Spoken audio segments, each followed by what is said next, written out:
नमस्कार विद्यार्थी मित्रांनो, परिवर्तन बाहेर या युट्यूब चॅनलवर आपल्या सगळ्यांचं स्वागत आहे. जसं की आपल्या सर्वांना माहिती आहे, आपण आपल्या युट्यूब चॅनलवर इथिक्सची free of cost lecture series चालवत आहोत.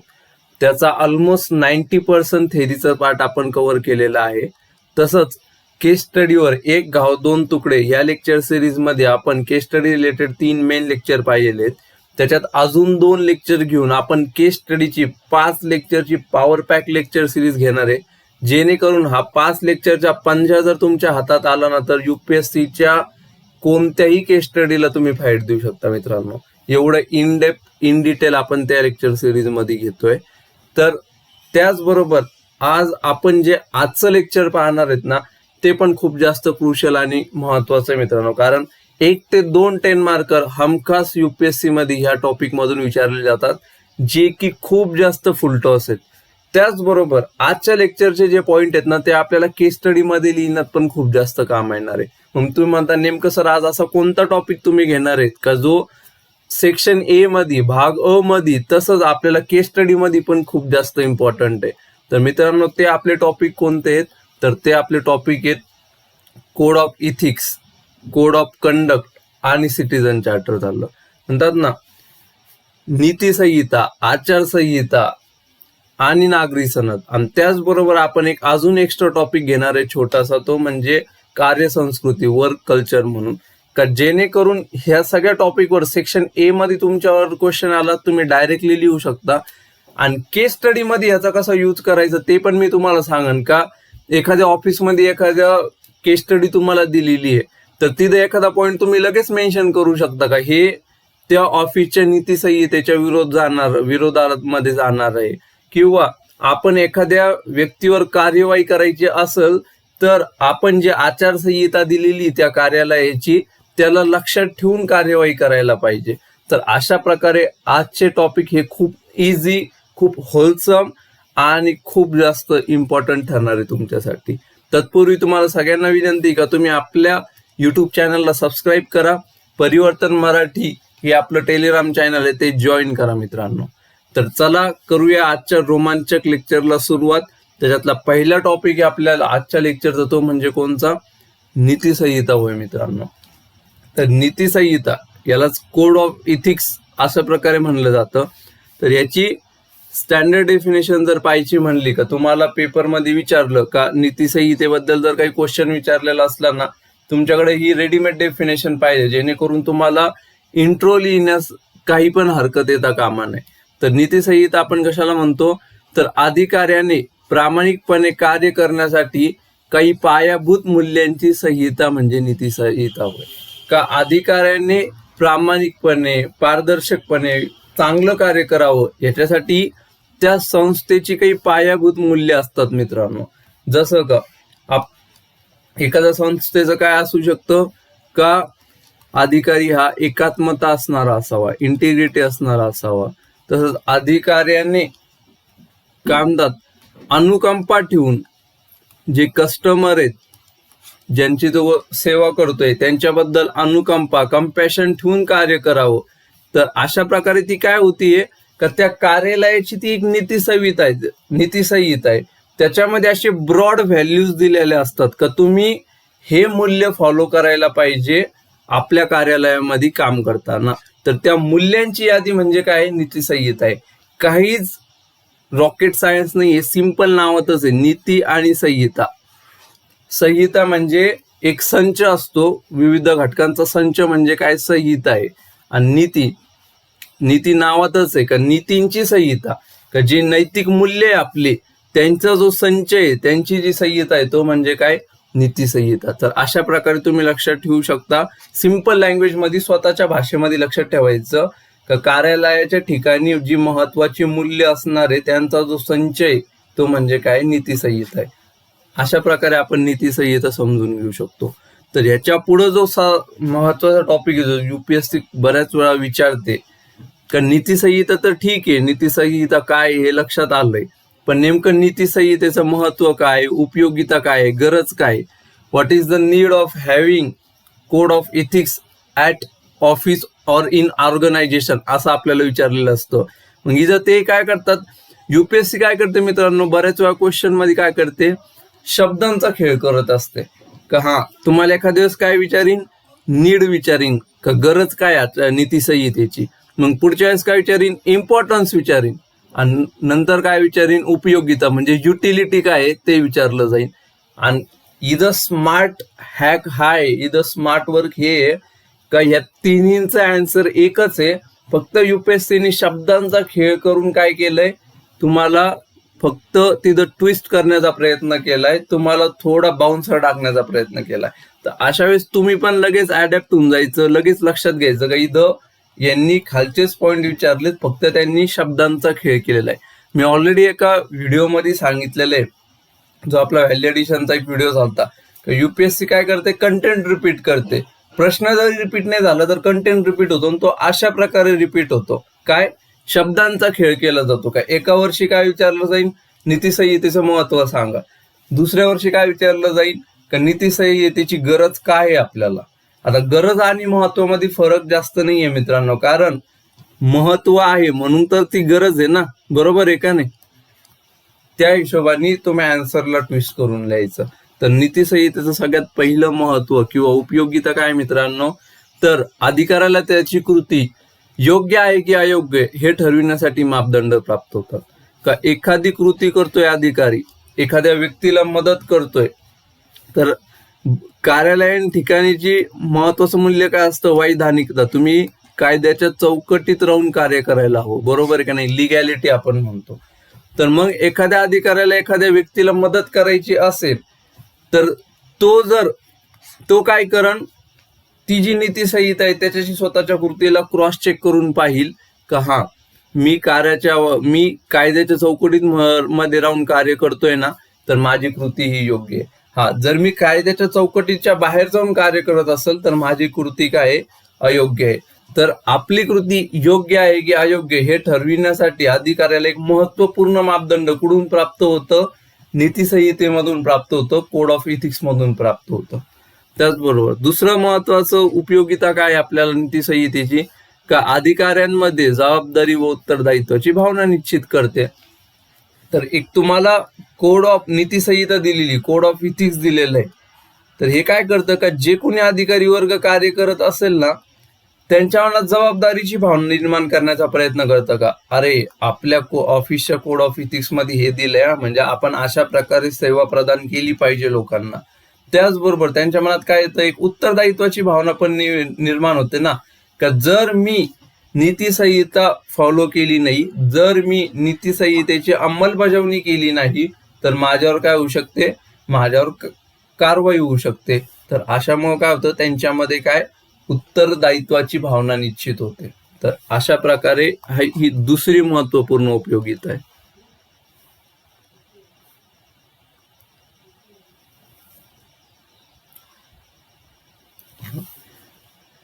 तिसरी महत्वाची उपयोगिता ते म्हणजे काय, शासनाच्या कार्यामध्ये वैधानिकता व विवेकता आणते. जे मी तुम्हाला ऑलरेडी म्हणलो का आपण जी त्या ऑफिसची नीती संहिता असेल ती ऑफकोर्स कायद्यावरच आधारित बनलेली असेल ना, बेकायदेशीर नीती संहिता तर असणार नाहीये ना. तर जेव्हा आपण एक कायद्यावर आधारित नीती संहिता निर्माण होते ना, तर आपली कृती कशी असते, मग ती वैधानिक असते. त्याचबरोबर ती कृती कशी विवेकता आणते. मग तुम्ही म्हणता सर विवेकता, रॅशनॅलिटी, रॅशनॅलिझम म्हणजे काय, तर सिंपल शब्दात सांगायचं म्हणलं तर तुम्ही एखादी विशिष्ट कृती करताय ना, त्याच्या माग योग्य कारण असणं. तुम्ही एखाद्या व्यक्तीला मदत करताय, त्याच्या माग योग्य कारण, त्याला काय म्हणतो आपण इंग्लिशमध्ये रिझनिंग म्हणतो, रिझनिंग हा शब्द आहे, सेम त्या प्रकारे. त्याचबरोबर तुम्ही एखाद्या व्यक्तीला शिक्षा देताय, तर त्याच्या माग पण काय पाहिजे, योग्य कारण पाहिजे. तुम्ही एखाद्या अधिकाऱ्याला सस्पेंड करताय, तर त्याच्या माग विवेकता असली तर तुम्ही काय म्हणता का आमच्या नीती संहितेमध्ये असं सांगितलं होतं का अधिकाऱ्यांनी भ्रष्टाचार करू नये, पण ह्या व्यक्तीने केला तर त्याच्यामुळे मी याला काय करतोय, सस्पेंड करतोय. तर याच्यामुळे कृतीला काय होती, तुमच्या विवेकता आणि वैधानिकता प्राप्त होते मित्रांनो. पुढचा महत्वाचा मुद्दा काय, नागरी सेवकाला त्याच्या कायदेशीर योग्य कृतीचे समर्थन करण्यास मदत करते. खूप जास्त महत्वाचं आहे मित्रांनो. जेव्हा आपण अधिकारी म्हणून कार्य करतो ना, तर बऱ्याच वेळा आपल्याला काय होतं का जे जनतेचे लोकप्रिय निर्णय, नाही तर जे म्हणतात ना जनतेला, बहुसंख्याक जनतेला खुश करणारे पण ते बेकायदेशीर असेल ना, तर आपल्याला काय होतं का जनतेच्या विरुद्ध, त्या जनतेच्या दबावाच्या विरुद्ध जाऊन कृती करावी लागते. आणि तसेच जे पण आपले राजकीय पॉलिटिकल मास्टर आहेत ते जेव्हा आपल्यावर वेगवेगळे राजकीय दबाव आणतात, बरोबर, जनतेचा व राजकीय दबाव, अशा प्रकारे दोन दबावांना आपल्याला सामना करावा लागतो, बरोबर. तर अशा वेळेस तुम्ही जर तुमची कृती केली आणि ते तुमच्या नीतिसंहितेला धरून असाल ना, तर तुम्ही काय म्हणता, उद्या जर कुणी येऊन तुम्हाला प्रश्न विचारला जनतेमधून, नाही तर एखाद्या पत्रकारांनी, का तुम्ही असे का वागले, तर तुम्ही तुमच्या कृतीला डिफेंड करू शकता, तुम्ही तुमच्या कृतीचं समर्थन करू शकता. कशाच्या आधारे? नीतिसंहितेच्या आधारे. तर याच्यासाठी नीतिसंहितेला जपणं खूप महत्वाचं होऊन जातं. कारण ते आपल्याला आपल्या कृतीचं समर्थन करण्यास आणि धडाडीचा अधिकारी बनण्यास मदत करते. कारण तुम्ही तुमची कृती डिफेंड करू शकला तर तुम्ही धडाडीचे निर्णय घेऊ शकता. पण आपल्याला जर आपल्या कृतीचं समर्थन करता नाही आलं तर आपल्यावर कारवाईची टांगती तलवार येऊ शकते मित्रांनो. तर याच्यामुळे काय, नीतिसंहिता महत्वाची ठरते. त्याचबरोबर पुढचं काय, भ्रष्टाचार व पक्षपातीपणा प्रतिबंध करण्यास मदत करते. बऱ्याचशा जेवढ्या नीतिसंहिता तुम्ही पाहता वेगवेगळ्या ठिकाणच्या, तुमचं प्रायव्हेट ऑफिस असू द्या किंवा तुमचं पब्लिक ऑफिस असू द्या, त्याच्यामध्ये क्लिअरली दिलेलं आहे ट्रान्सपरन्सी, पारदर्शकता. त्याच्यामध्ये क्लिअरली मेन्शन केलंय ट्रान्सपरन्सी, पारदर्शकता आणि निपक्षपातीपणा. समोरच्या व्यक्तीला मेरिटवर आणि गुणवत्तेवर समोरच्या व्यक्तीला ट्रीटमेंट द्यायची एक बऱ्याचशा नीतिसंहितेमध्ये मेन्शन केलेलं असतं. याच्यामुळं काय होतं, तर भ्रष्टाचार व पक्षपातीपणा करण्यास प्रतिबंध लागतो मित्रांनो. याच्या पुढचा जो महत्वाचा कोणता मुद्दा आहे तो म्हणजे काय, नैतिक दुविधा सोडविण्यास मदत करते. मग तुम्ही म्हणतात सर कशा प्रकारे नैतिक दुविधा सोडवण्यास कशा प्रकारे मदत करणार, तर तुम्हाला आपला क्लासिकल इथिकल डायलेमा किंवा क्लासिकल नैतिक दुविधा आपण पाहिलेली आहे. Public life versus personal life, सार्वजनिक जीवन विरुद्ध काय, व्यक्तिगत जीवन, बरोबर, विरुद्ध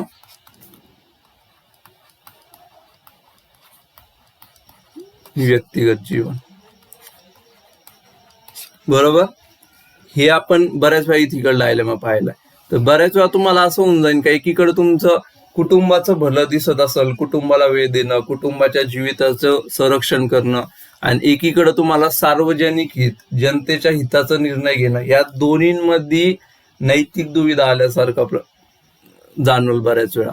तर अशा वेळेस काय करायचं, सरळ नीतिसंहितेचा आधार घ्यायचा.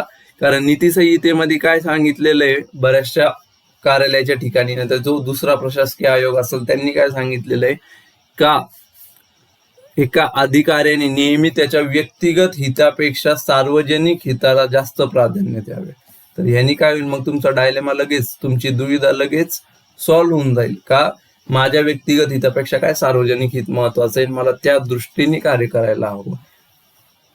अशा प्रकारे आपल्याला नीतिसंहिता कामात येते. आणि सगळ्यात शेवटचं तिची उपयोगिता, महत्व किंवा गरज ते म्हणजे काय, संघटनेची ध्येय धोरणे काय ते अधोरेखित करतं. एक ब्रॉड ऑब्जेक्टिव्ह काय आहेत संघटनेची, का एक संघटना दिसावी कशी, नाहीतर एका संघटनेने असावं कसं त्या विशिष्ट संघटनेनी, ते इथं मेन्शन केलं असतं. फॉर एक्झाम्पल इथं टाटाच्या संघटनेबद्दल बोलू आपण, बरोबर, टाटा ऑफिस वगैरे. तर यांचं काय, वर्कर सेंट्रिक संघटना जास्त, म्हणजे वर्कर जे पण आहेत त्यांचा कल्याणाचा जास्तीत जास्त विचार केला जातो. तसंच कस्टमर्सला फसवलं नाही जाणार ह्याची काळजी घेतली जाते.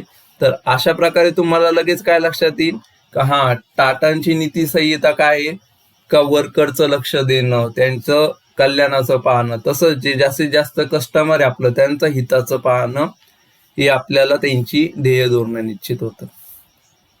तर अशा प्रकारे आपण आतापर्यंत काय पाहिलं, नीतिसंहिता, कोड ऑफ इथिक्स, आणि त्याचाच सिमिलर एक पॉइंट आहे पुढचा येणारा, तो म्हणजे आचारसंहिता. पण तत्पूर्वी आपण काय करू, नीतिसंहितेवर काही टीका होतात, त्या टीका पाहून घेऊ. त्या जास्त महत्वाचं आहे पाहणं. तर सगळ्यात पहिली टीका काय होती त्यांच्यावर, का जी नीतिसंहिता असते ना मित्रांनो, ती खूप सामान्य आणि अमूर्त स्वरूपाची असते. त्याच्यामुळे त्याची अंमलबजावणी करणं खूप कठीण जातं. मग तुम्ही म्हणता सर अतिशय सामान्य आणि अमूर्त म्हणजे नेमकं तुम्हाला काय म्हणायचंय? फॉर एक्झाम्पल एखाद्या याच्यामध्ये काय सांगितलेलं असेल तुम्हाला, का अधिकाऱ्यांनी काय वागावं, प्रामाणिकपणे वागावं, अधिकाऱ्यांनी काय करावं, लोकांची सेवा करावी, लोकसेवा करावं, असं नीतिसंहितेमध्ये मेन्शन केलेलं असेल, बरोबर. पण मुळात लोकसेवा म्हणजे काय, हा सगळ्यात मोठा प्रश्न आहे ना. तर अशा अमूर्त संकल्पना खूप वेळा दिलेल्या आहेत तिथं. अमूर्त प्रकारच्या संकल्पना बऱ्याच वेळा दिलेल्या दिसतात आपल्याला.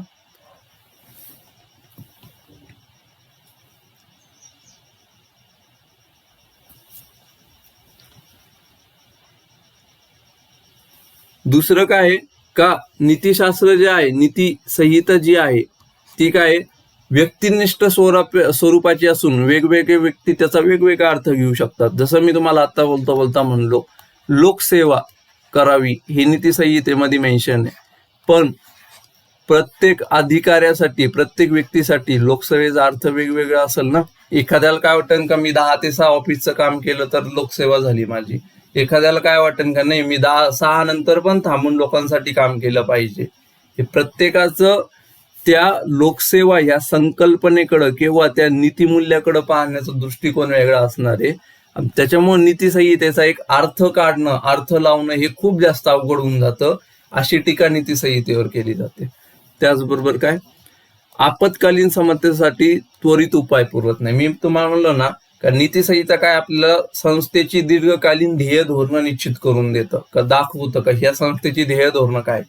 पण इमर्जन्सीमध्ये आत्ता काय करावं, हा प्रॉब्लेम समोर आलाय, ही प्रॉब्लेम समोर उभा राहिला, तर आत्ता काय करावं, त्याच्यावर उपाय देण्यासाठी नीतिसंहिता कुठंतरी असफल ठरताना आपल्याला दिसते. आणि सगळ्यात महत्वाचं, नीतिसंहितेच्या बद्दलची कमी जागरूकता. आता किती लोकांना माहिती असतं का ऑफिसमध्ये हे कोड ऑफ इथिक्स वगैरे असं असतं. म्हणजे आपल्यालाच कधी माहिती झालं का जेव्हा आपण युपीएससीची तयारी करायला लागलो, तुम्हाला पण कधी माहिती झालं जेव्हा तुम्ही आज माझ्याकडून हा टॉपिक शिकताय तेव्हा तुम्हाला माहिती झालं.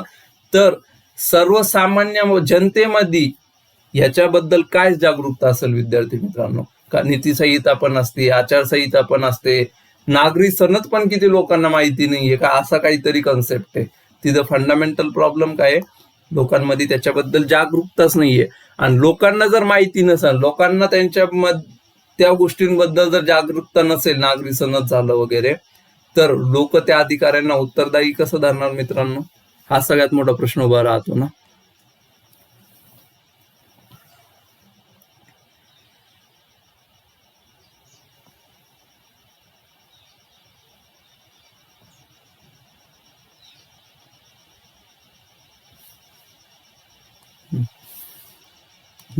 आता आपण आतापर्यंत सगळं काय पाहिलं, नीतिसंहितेचं पाहिलं. आता पुढचा टॉपिक आपण कोणता पाहणार आहे, तर तो म्हणजे आचारसंहितेचा पाहणार आहे. आपण कोड ऑफ कंडक्टचा टॉपिक पाहणार आहे. तर तसं पाहायला गेलं मित्रांनो, ऑलमोस्ट या दोन्ही संकल्पना सेमच आहे. खूप मायन्यूट ह्याच्यामध्ये डिफरन्स आहे. इव्हन अगोदर ह्या दोन्ही संकल्पना, नीतिसंहिता आणि आचारसंहिता, ह्या सारख्याच मानल्या जायच्या. पण आधुनिक कालखंडामध्ये कार्याचं स्वरूप हे एवढं जास्त क्लिष्ट बनत चाललं का नंतर मग ह्या दोन्हींना वेगळ्या संकल्पनामध्ये विभाजित करण्यात आलं मित्रांनो. तर नीतिसंहिता आणि आचारसंहिता ह्याच्यातला जर बेसिक डिफरन्स तुम्हाला समजायचा असेल ना, तर सगळ्यात सिंपल आहे, एकदम सिंपल. नीतिसंहिता नावातच काय, नीती, मूल्य यांच्याशी संबंधित आहे. आणि आचारसंहिता, आचार म्हणजे काय असतं, आपली वर्तवणूक, आपलं वागणं असतं मित्रांनो. तर ॲज सिंपल व्याख्यान आहे, तर सिंपल कन्सेप्ट आहे का एखाद्या अधिकाऱ्यांनी कसं वागावं आणि कसं वागू नये ह्याची संहिता, नाही तर ह्याचा संच म्हणजे काय आहे, तर आचारसंहिता आहे. नीतिसंहिता ही मूल्यांवर जास्त फोकस करते आणि आचारसंहिता ही कृतीवर जास्त लक्ष केंद्रित करते. एवढाच मेन डिफरन्स आहे. हा समजून घ्या, तुम्हाला दोन्हींमधला भेद स्पष्ट होऊन जाईल. तर आचारसंहितेची जर ऑफिशियल तुम्हाला चांगली डेफिनेशन पाहिजे असेल तर ती काय आहे, संघटनेच्या अधिकाऱ्यांनी कसे वागावे किंवा वागू नये, काय करावे किंवा करू नये इत्यादी विषयक मार्गदर्शक तत्वांची संहिता म्हणजे काय, आचारसंहिता. तुम्हाला डेफिनेशन मध्ये पण ते जाणवत असेल.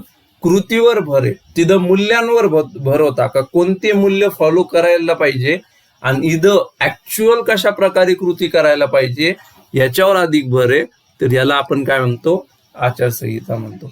मग हेच तुम्हाला आचारसंहितेचं महत्व, उपयोगिता, गरज अशा प्रकारे आपल्याला युपीएससी क्वेश्चन विचारू शकते. तर इथं मित्रांनो काहीच एक्स्ट्रा नाही करायचं. जे ऑलरेडी आपण नीती संहितेचे महत्व पाहिले ना मित्रांनो, तेच पॉइंट कॉपी पेस्ट करा, काहीच वेगळं नाहीये त्याच्यामध्ये. तेच पॉइंट कॉपी पेस्ट करत राहा, तेच महत्व आहे. दोन्हींचा उगम सेम संकल्पना असल्यामुळं दोन्हींचं महत्व सेमच आहे. त्याच्यामुळं तुम्हाला आचारसंहितेचं महत्व विचारू द्या किंवा नीती संहितेचं महत्व विचारू द्या, तुमचे ते 6-7 कॉमन पॉइंट आहे तेच तुम्हाला लिहायचे तिथं. तर ते आपण सेपरेट वेळ घालून पाहणार नाहीये. तुम्ही तेच पॉइंट इथं तुमच्या नोट्स मध्ये परत लिहून टाका आचारसंहितेच्या हेडिंग खाली. याच्या पुढचा टॉपिक कोणता आहे, आचारसंहितेवर होणारी टीका, हा टॉपिक आपल्याला पाहायचा आहे. तर आचारसंहितेवर बऱ्याच वेळा टीका केली जाते. मग तुम्ही म्हणता सर नेमकी काय टीका केली जाते, तर सगळ्यात महत्वाचं आपली आचारसंहितेची फंडामेंटल कॉन्सेप्ट काय आहे का, एखाद्या अधिकाऱ्यांनी कसं वागावं आणि कसं वागू नये ही त्याची फंडामेंटल कॉन्सेप्ट आहे. कृती किंवा वागण्यावर आधारित, बरोबर.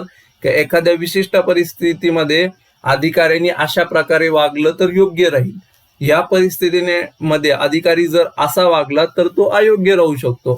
हेच म्हणजे आचारसंहिता आहे ना. आणि तीच त्याच्यामध्ये वरची सगळ्यात मोठी टीका बनते मित्रांनो. कारण काय आहे का, आपण अधिकाऱ्याला कोणत्या परिस्थितीचा सामना करावा लागेल याचा अंदाज बांधू शकत नाही, कारण त्याला हजारो वेगवेगळ्या परिस्थितींचा सामना करावा लागू शकतो, त्याला हजारो वेगवेगळ्या घटनांचा सामना करावा लागू शकतो. आणि इथं दरवेळेस त्याला असं नसणार आहे का हा आता ही सिच्युएशन फेस करावं लागते, तर चला मी पाहतो माझ्या आचारसंहितेमध्ये त्या कोड ऑफ कंडक्टच्या लिस्ट मध्ये काय दिलेलं आहे म्हणून.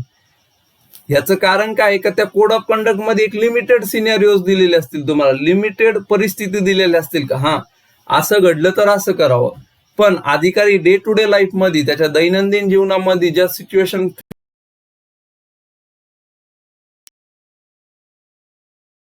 आणि ते आचारसंहितेमध्ये आणणं शक्य सुद्धा नाहीये. तर मग पहिली टीका हीच होती आचारसंहितेवर का अधिकाऱ्याला सामना करावा लागणाऱ्या प्रत्येक परिस्थितीचा अंदाज घेणं हे काय अशक्य आहे. ही सगळ्यात मोठी टीका आहे त्याच्यावरची. दुसरी टीका काय, आचारसंहिता कृती करण्यास प्रोत्साहन देण्याऐवजी अधिकाऱ्यांच्या कृतीवर मर्यादाच अधिक घालते. फॉर एक्झाम्पल आचारसंहितेने सांगितलेलं आहे का तुम्ही अशा विशिष्ट पद्धतीने कृती करावी, बरोबर. तर इथं काय अपेक्षित होतं का, आचारसंहिता कशासाठी आणली होती आपण का अधिकाऱ्यांना प्रोत्साहन भेटावं, अधिकाऱ्यांनी पारदर्शकपणे भ्रष्टाचार मुक्त एकात्म राहून चांगल्या प्रकारे कार्य करावं याच्यासाठी आपण आचारसंहिता आणली होती. पण अधिकारी काय करतात मग, हा ठीक आहे कोड ऑफ कंडक्ट मध्ये सांगितलंय ना का हा मी असंच वागलं पाहिजे, तर ते तेवढं लिमिटेडच वागतात. ते त्याच्या पलीकडे जाऊन जनतेचं हित करण्यासाठी किंवा जनतेचं भलं करण्यासाठी अनुकंपा किंवा कम्पॅशन दाखवत नाही, नाहीतर जास्त एफर्ट्स घेत नाही. मग याच्यामुळे काय होतं, आचारसंहिता आपल्याला काय झालीये, ती प्रोत्साहन देण्याऐवजी काय झालीये, अधिकाऱ्यांवर मर्यादाच घालणारी अधिक झालेली दिसते आपल्याला. त्याचबरोबर तिसरी महत्वाची टीका काय का, आचारसंहिता ही अनेक उपनियम आणि अपवादामुळे काय झालीये, क्लिष्ट बनत गेलेली आहे. का ह्या उपनियम आणि अपवादामुळे काय झालंय, पळवाटा खूप निर्माण झाल्या का हा ठीक आहे मी आचारसंहितेला फॉलो जरी नाही केलं ना, तर माझ्यावर जर कारवाई बसली ना तर मी काय करणार, मी सरळ त्यांना ते दाखवून देणार का हा या उपनियमा अंतर्गत किंवा या अपवादा अंतर्गत मी आचारसंहितेला फॉलो नाही केलेलं आहे.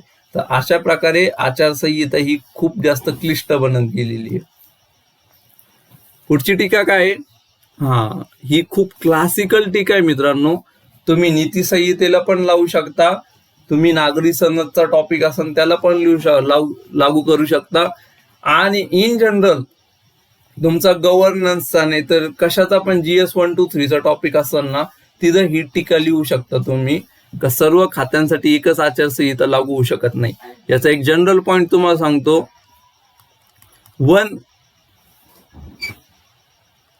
One size does not fit for all. सर्वांसाठी एकच साईज लागू होईल किंवा एकच गोष्ट लागू होऊ शकते हे शक्य नाहीये मित्रांनो. याचं कारण काय का प्रत्येक डिपार्टमेंटच्या आपल्याला काय म्हणतात, प्रत्येक डिपार्टमेंटचा आपल्याला वेगवेगळ्या डिमांड्स आहेत आणि प्रत्येकाचा जो सर्व्हिसेस आहेत त्या वेगवेगळ्या प्रकारच्या आहेत. तर आपण सगळ्यांनाच एका प्रकारचे नियम लागू नाही करू शकत. One side does not fit for all.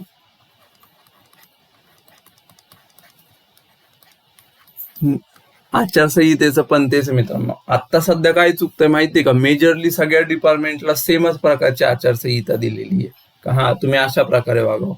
पण वेगवेगळ्या डिपार्टमेंटनुसार तसंच वेगवेगळ्या पदानुसार आचारसंहितेचं डिमांड ही वेगळी असू शकते ना मित्रांनो. IAS ला पण तीच आचारसंहिता आहे ज्याला डिसिजन मेकिंग करायचंय, आणि त्याच्या ऑफिसमध्ये क्लर्क म्हणून काम करणाऱ्या व्यक्तीला पण तीच आचारसंहिता आहे ज्याला डिसिजन फक्त फॉलो करायचं आहे. तर ते कसं काय चालणार मित्रांनो. तर ह्याच्यासाठी सर्व खात्यांसाठी एकच आचारसंहिता लागू होऊ शकत नाही, ही त्याच्यावरची टीका आहे. आता तुम्ही म्हणता नेहमी मी बोलताना बऱ्याच वेळा तुम्हाला रेफरन्स दिला का अधिकाऱ्याला ही आचारसंहिता ही नीती संहिता फॉलो करावं लागते. तुम्ही म्हणता सर नेमकी कोणती आहे, ही आम्हाला फक्त एखादी अमूर्त संकल्पना वाटायला लागली. तर घाबरू नका मित्रांनो. आता जे बुधवारी आपलं केस स्टडीचं लेक्चर होणार आहेत ना, आपण त्याच्यामध्ये एका अधिकाऱ्याला कोणत्या कोणत्या कायद्यांचं लक्ष ठेवावं लागतं निर्णय घेताना, कोणते कोणते कायदे त्यांनी फॉलो केले पाहिजे. अखिल भारतीय प्रशासकीय कायदा वगैरे, प्रशासकीय सेवा कायदा वगैरे अशा प्रकारचे कायदे पाहणारे, आणि ते कायदेच बऱ्यापैकी त्यांची आचारसंहिता निश्चित करतात. तर येणारं बुधवारचं लेक्चर हे खूप जास्त क्रुशियल ठरणार आहे. केस स्टडीसाठी तर आहेच, पण इथं आचारसंहिता आणि नीती संहिता ही संकल्पना समजून घेण्यात पण खूप जास्त इम्पॉर्टंट आहे. आणि पुढच्या आचारसंहितेवरची टीका काय का वरिष्ठ अधिकाऱ्यांप्रती असणारी निष्ठा, यामुळे काय होतंय आचारसंहितेमधून पळवाटा काढल्या जातात. का हा ठीक आहे, आचारसंहिता काय करते का अधिकाऱ्यावर उत्तरदायित्वाची भावना, जबाबदारीची भावना निश्चित करण्याचं कार्य करते. पण जेव्हा वरिष्ठांसोबत साटलोट असतं, जेव्हा वरिष्ठांसोबत मिळून आपण कृती करतो, नाही तर त्या चुकीच्या कृतीमध्ये सामील असतो ना, मग वरिष्ठ काय करतात, उत्तरदायित्वाची भावना निर्माण करण्याऐवजी त्या अधिकाऱ्यांवर कृती करण्याऐवजी काय करतात, उलट त्यांना सेफ साईड ठेवून त्यांना वेगवेगळ्या पळवाटांमधून आचारसंहितेचा भंग केल्यावर कशा प्रकारे आपण वाचवू शकतो हा प्रयत्न केला जातो. तर ही एक आचारसंहितेवरची महत्वाची टीका मानली जाते. आता बरेचसे तुम्ही जणांनी पाहिलं असेल का, नीती संहिता बोललो आचारसंहिता बोललो तर तुम्हाला थोडं कन्फ्युजन पण व्हायला लागलं असेल का सर ह्या दोन वेगळ्या काय कन्सेप्ट आहेत. मी बेसिक तर तुम्हाला सांगितलंय, एक फक्त मूल्य आहे आणि एक ऍक्च्युअल ऍक्शन आहे. म्हणजे म्हणतात ना एक थेरी आहे आणि एक प्रॅक्टिकल आहे. एक म्हणतात ना एक विचारांमध्ये आहे आणि एक कृतींमध्ये आहे. हा दोन्हींमधला एक बेसिक फरक आहे जो तुम्ही कन्सेप्च्युअल लेवलवर समजून घेऊ शकता. पण कधी कधी युपीएससी आपल्याला डायरेक्ट पण क्वेश्चन विचारते का नीती संहिता आणि आचारसंहितेमधला काय भेद आहे याच्याबद्दल कंपॅरिझन करून सांगा. तर तेव्हा तुम्हाला डायरेक्टली कंपॅरिझन करता यायला पाहिजे. कन्सेप्च्युअली तुम्हाला कंपॅरिझन लक्षात आलंय, पण आता तुम्हाला ते चार्ट फॉर्मॅटमध्ये पण प्रॉपरली यायला पाहिजे. त्याच्यामुळे मी तुम्हाला डायरेक्ट चार्टच दिलेला आहे त्याच्यामध्ये का तुम्ही त्याच्यात तुलना करून पाहिजे का दोन्हींमध्ये काय भेद आहे. तर सगळ्यात पहिला भेद काय आहे का नीती संहिता काय करते, संघटनेतील महत्वाची नैतिक मूल्य कोणती ह्याच्यावर जास्त भर देते. ऑलरेडी आपण पाहिलंय का नीती संहिता म्हणजे काय, मूल्यांवर भर अधिक आहे. तर आपल्याला आचारसंहिता कर्मचाऱ्यांनी संघटनेमध्ये कसे वर्तन करावे किंवा काय नियम पाळावे याच्यावर अधिक जास्त भर देते. तर हा सगळ्यांमधला पहिला फंडामेंटल भेद आहे जो आपण ऑलरेडी पाहिलाय. एकीकडे मूल्य आहे आणि दुसरीकडे ऍक्च्युअल कृती आहे, हा त्यांच्यामधला भेद आहे. दुसरा काय आहे का आचारसंहितेच्या तुलनेत नीती संहिता काय असते, विस्तृत संकल्पना आहे. कारण नीती संहिता म्हणजे आचारसंहिता काय आहे का तुम्ही असं वागू नये, एखादी ती विशिष्ट कृती बरोबर वागू नये. आता ते वागू नये मध्ये की काय तुम्हाला 10 कृती दिलेल्या असेल, तुम्ही हे करावं नाही, तुम्ही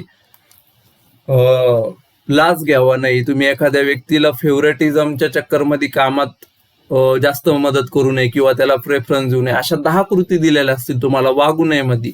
पण नीती संहितेमध्ये तुम्हाला एकच गोष्ट काय सांगितली असेल, अधिकाऱ्यांनी प्रामाणिक राहावं. मग हे काय झालं, ही ब्रॉडर कन्सेप्ट आहे आणि त्याच्यामधल्या ह्या छोट्या छोट्या कृती आहेत आचारसंहिता. म्हणजे ही नीती संहिता आहे तुमच्या ऑर्गनायझेशनची, जी तुमच्या विचारांमध्ये आहे. आणि जेव्हा तुम्ही ऍक्च्युअल कृती करताय ना, तर ह्या त्याच्यामधल्या छोट्या छोट्या कृती फॉलो करताय तुम्ही. तर छोट्या छोट्या आचारसंहिता फॉलो करून संघटनेची नीती संहिता निर्माण केली जाते, अशा प्रकारचा त्याचा अर्थ आहे. तर नीती संहिता काय आहे, विस्तृत संकल्पना आहे. तर आचारसंहिता ही काय, नीती संहितेच्या तुलनेमध्ये संकुचित संकल्पना आहे. तिसरा महत्वाचा भेद काय, नीती संहिता निर्णयांवर नियंत्रण ठेवते, तर आचारसंहिता कृतींवर नियंत्रण ठेवते. का जेव्हा विचारांमध्ये निर्णय काय गोष्ट आहे का, निर्णय हा विचारांमध्ये घेतला जातो आणि विचारांना कंट्रोल करण्याचं काम कोण करतं, तर नीती संहिता करते. आणि कृती काय आहे, तर कृतीवर नियंत्रण ठेवण्याचं काय काम कोण करतं, आपली आचारसंहिता करते. हा महत्वाचा फरक आहे. आणि चौथा महत्वाचा फरक काय का, ही मानके व्यक्तीला कोणत्याही कृती किंवा विचारांचे स्वतः मूल्यमापन करण्यास सक्षम बनवते. का मी केलेली कृती योग्य आहे का अयोग्य हे ठरवण्यासाठी नीती संहिता ही खूप महत्वाची ठरते. तर आचारसंहिता आपण दिलेल्या नियमानुसार वागायला मदत करते. का मी दिलेल्या नियमानुसार वागतोय का नाही हे तपासण्यासाठी काय करते, आपल्याला आचारसंहिता मदत करते. तर अशा प्रकारे आपण code of ethics and code of conduct, नीती संहिता आणि आचारसंहिता इन डिटेल त्याचं पाहिलं, त्याच्या डेफिनेशन्स पाहिल्या, त्याचं महत्व पाहिलं, त्याच्यावरील टीका पाहिल्या आणि सरते शेवटी त्याच्यामधलं कम्पॅरिझन पाहिलं. And I don't think so काही ह्याच्या पलीकडे अजून दुसरं काही विचारलं जाऊ शकतं. हेच इन डिटेल आहे, हेच तुम्ही व्यवस्थित पहा. त्याचबरोबर आपलं पुढचं बुधवारी होणारं लेक्चर व्यवस्थित पहा केस स्टडीचं. दंडनादन तुम्हाला ह्याच्या पलीकडे जाऊन काहीच करायची गरज नाही. चॅलेंज आहे माझं. त्या पुढचा टॉपिक कोणता आपला, नागरी सनद. खूप इम्पॉर्टंट टॉपिक आहे मित्रांनो. मेन्स मध्ये दरवर्षी एक क्वेश्चन तुम्हाला दिसन याच्यावर. तुम्ही म्हणता नाही सर GS4 मध्ये इथिक्स मध्ये दरवेळेस आम्हाला सिटीजन चार्टरला क्वेश्चन नाही दिसत. हा, एव्हरी अल्टरनेट इयर काहीतरी विचारलेलं असतं, पण दरवर्षी तर काही नसतं विचारलं. मी तुम्हाला बोलताना काय म्हणलो, मी हे नाही म्हणलो का इथिक्सच्या पेपरमध्ये तुम्हाला दरवर्षी एक क्वेश्चन दिसन. मी बोलताना हे म्हणलो का मुख्य परीक्षेमध्ये दरवर्षी तुम्हाला एक प्रश्न दिसन. याचं कारण काय का, सिटीजन चार्टर जो तुमचा GS4चा पार्ट आहे ना, तो तुमचा GS2चा जो गव्हर्नन्सचा पोर्शन आहे, जो सुशासन नाही तर शासनचा जो पोर्शन आहे ना, त्याच्यामध्ये पण ऍडेड आहे. तर UPSC दरवर्षी काय करते, एक तर GS2 मध्ये जर सिटीजन चार्टर विचारला ना, तर तुम्हाला GS4 मध्ये नाही विचारणार, आणि GS4 मध्ये विचारला तर GS2 मध्ये विचारणार नाही. अशा प्रकारे ती साखळी चाललेली असते. पण याच्यामध्ये लिहिण्याचे पॉईंट सेमच आहे. तुम्ही GS2 मध्ये लिहा किंवा GS4 मध्ये लिहा. इव्हन याच्या पुढचे जे 2 पॉईंट होणार आहे, कोड ऑफ कंडक्ट इथिक्स पण तुम्हाला GS2 मध्ये येऊ शकतं.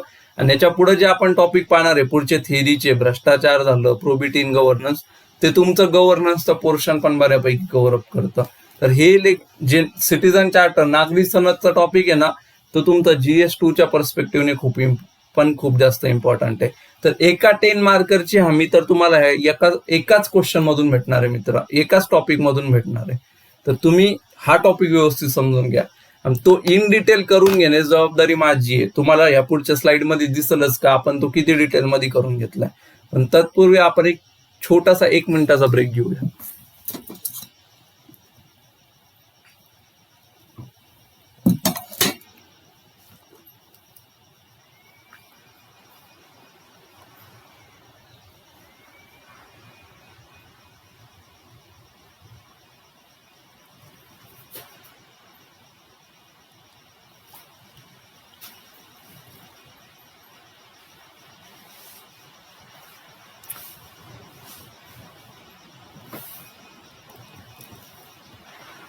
तर चला मित्रांनो, आपल्या टॉपिकला सुरू करून नागरी सनद म्हणून, जो की खूप जास्त इम्पॉर्टंट टॉपिक आहे आपल्याला एक्झाम पर्स्पेक्टिव्हनी.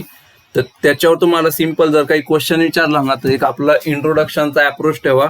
एक ऑथेंटिक डेफिनेशन देतोय मी तुम्हाला. जो दुसरा प्रशासकीय आयोग आहे आपला, सेकंड ARC तुम्ही म्हणता ना, त्याचा जो 12वा अहवाल आहे ना, त्याच्यामध्ये आपल्याला नागरी सनद याची एक ऑथेंटिक डेफिनेशन देण्यात आलेली आहे. आपण पण तीच पेपरमध्ये लिहायची, जेणेकरून जेव्हा तुम्ही सेकंड ARCचा रेफरन्स द्याल ना, तर तुमच्या डेफिनेशनला जास्त वजन आणि जास्त क्वालिटी प्राप्त होईल. तर काय सांगितलेलं आहे आपल्या दुसऱ्या प्रशासकीय आयोगाने नागरी सनदेबद्दल, तर त्यांचं म्हणणं काय, संघटना पारदर्शक, उत्तरदायी व नागरिकांच्या दृष्टीने अनुकूल बनविण्याचे साधन म्हणजे काय, तर नागरी सनद होय. सिंपल डेफिनेशन आहे, लिहून यायची, मस्तपैकी मार्क घ्यायचे आणि पुढे निघायचं, जास्त लोड नाही घ्यायचा. आणि इथिक्सचे शब्द पण आलेले आहेत बऱ्यापैकी, ट्रान्सपरन्सी, अकाउंटेबिलिटी वगैरे. तर ही डेफिनेशन लिहा, सिंपल बट इफेक्टिव्ह, काम होऊन जाते. आता तुम्हाला हे जे मी सांगितलं ना, तर हे मी तुम्हाला एक्झाम मध्ये काय लिहायचं त्याच्यासाठी सांगितलंय. आता कन्सेप्च्युअल क्लॅरिटीसाठी मी तुम्हाला सिटीजन चार्टर किंवा नागरी सनद काय असते ते समजून सांगतो. फॉर एक्झाम्पल, तुम्ही एखाद्या डिपार्टमेंटमध्ये जाताय, तुम्ही पोस्ट खात्यामध्ये जाताय, बरोबर, पोस्टाच्या एखाद्या डिपार्टमेंटमध्ये जाताय, तर किंवा तुम्ही एखाद्या बँकमध्ये पण ऑब्झर्व केलं असेल, तुम्ही SBI वगैरे गेलं ना, कधी गेले याच्यानंतर बँकमध्ये, तर त्या बँकेच्या भिंती व्यवस्थित बघा, कुठंतरी तुम्हाला सिटीजन चार्टर किंवा नागरी सनद लावलेली दिसत.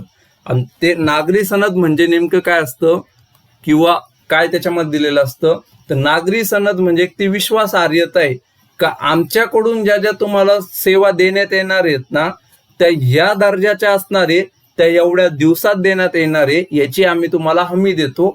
अशा प्रकारचं ते एक विश्वासार्हता म्हणजे काय, नागरी सनद आहे.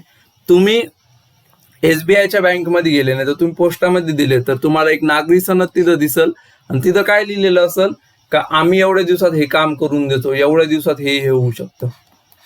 त्याची एक लिस्ट असते का आमच्याकडे कोणत्या सेवा मिळतील, सगळ्यात अगोदर ते दिलेलं असतं का तुम्ही पोस्ट पाठवू शकता, रिसिव्ह करू शकता, स्पीड पोस्ट पाठवू शकता का नाही, टेलिग्राफ पाठवू शकता का नाही, त्या प्रकारे तुम्ही अशा तुम्हाला सेवांची यादी दिलेली असेल. आणि त्याचबरोबर त्याच्या समोर सेवांचा दर्जा म्हणजे किती वेळ लागन काय वगैरे ते मेन्शन केलं असतं.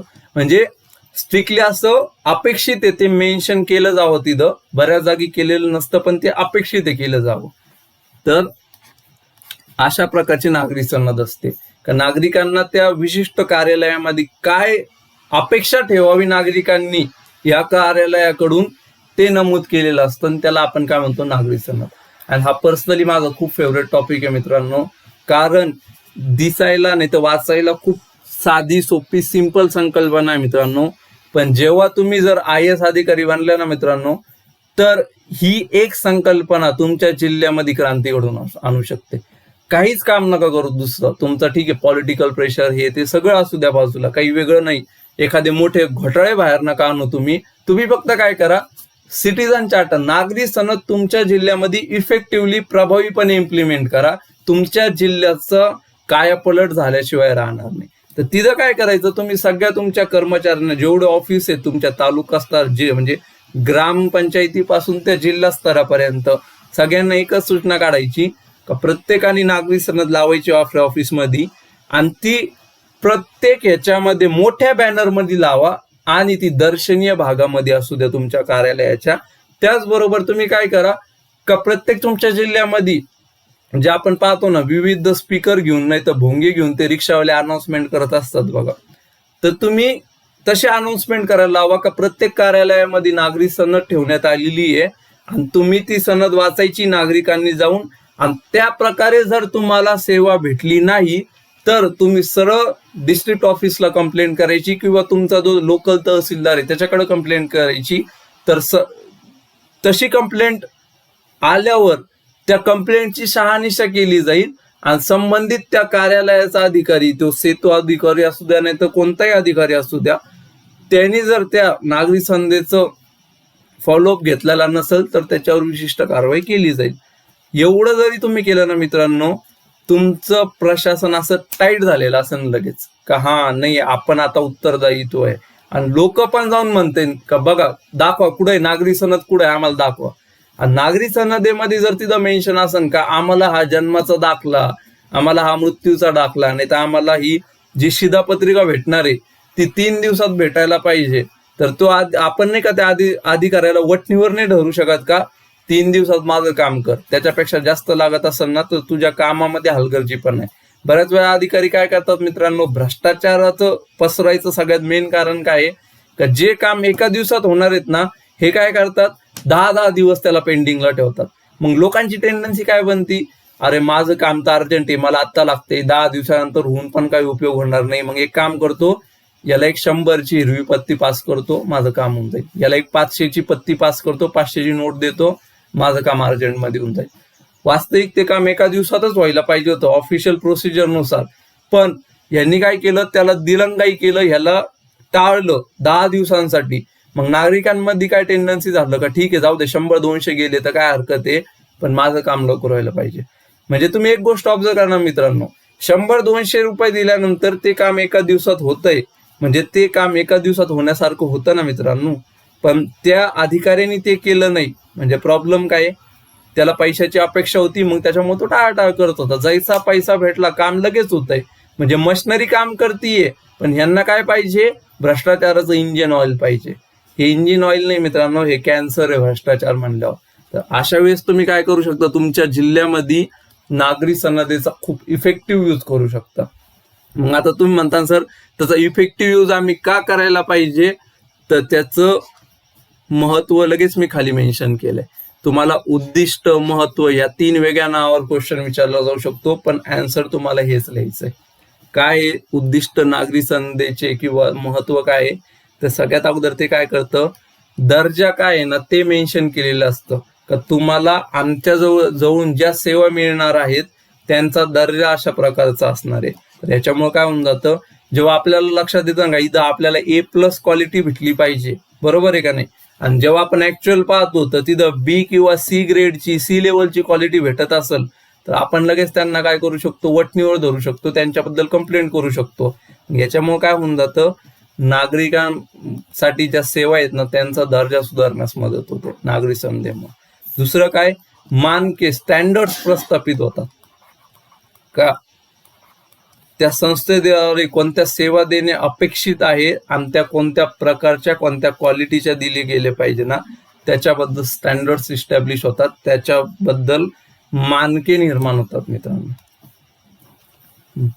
याच्या पुढं काय महत्वाचा पॉइंट आहे नागरी सनदेमध्ये, का जेथे जेथे शक्य आहे तिथे आपल्याला काय पर्याय देणं पॉसिबल होऊन जातं नागरी सनदेमध्ये नागरिकांना. हे खूप इम्पॉर्टंट टॉपिक आहे, का एक चांगलं सर्व्हिस देणारा जेव्हा तुम्ही असता त्याला आपण काय म्हणू शकतो, चांगला सर्व्हिस देणारा कोण आहे, जो तुम्हाला ऑप्शन देतोय वेगवेगळ्या प्रकारचे, का तुम्हाला ह्या प्रकारची सर्व्हिस पाहिजे का ह्या प्रकारची का ह्या प्रकारची, ती ग्राहकांना मुभा वाढवतं ना. तर अशा प्रकारची सर्व्हिस ही बेस्ट सर्व्हिस मानली जाते, बरोबर आहे.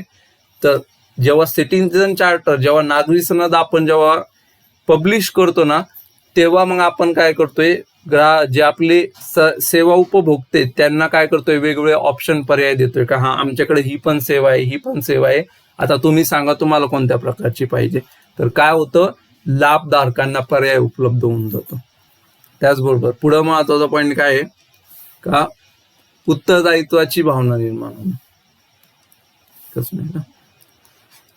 उत्तरदायित्व, जर सेवा नमूद गुणवत्तेप्रमाणे दिली गेली नाही तर त्या कमतरतेचे उत्तरदायित्व घेणं. जसं मी तुम्हाला सांगितलं, का तुम्हाला लक्षात झालं का इथं मला A+ सेवा भेटायला पाहिजे, पण मला इथं C क्वालिटीची सेवा भेटतीये ना, सरळ तुम्ही कंप्लेंट करा त्या अधिकाऱ्याची, का आम्हाला इथं क्वालिटी भेटत नाहीये. मग याच्यामुळे काय होईल, त्या अधिकाऱ्याच्या मनात उत्तरदायित्वाची भावना निर्माण होईल, का माझ्याबद्दल कोणीतरी कंप्लेंट करणार आहे, प्लस त्या कंप्लेंटवर कोणीतरी कार्यवाही करणार देखील आहे, अशा प्रकारे.